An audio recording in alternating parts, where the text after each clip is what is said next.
عاوز اعرف بدأت دروب شيبينج من امتى وبدأت احقق ربح بعد قد ايه واحتجت راس مال قد ايه. بصي انا مش فاكر بالظبط دروب شيبينج بدأته من قد ايه، بس انا عموما في الاونلاين بدأ بقالي تقريبا 12 او 13 سنة.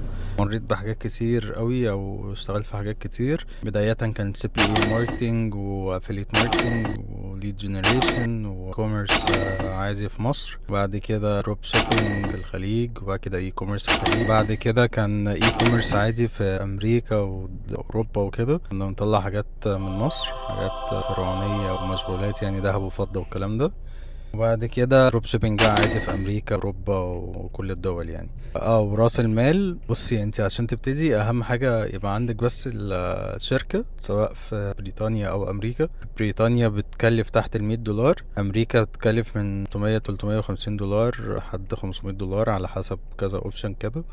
مهم يبقى عندك الشركة دي، وبعد كده انك تعملي بقى الاعلانات، هي دي اللي بتحتاج بادجت. بس ممكن تبتدي يعني خلينا نقول 200 $300 لازم يكونوا معاكي على جنب، تبتدي تعملي بيهم تيستنج للمنتجات.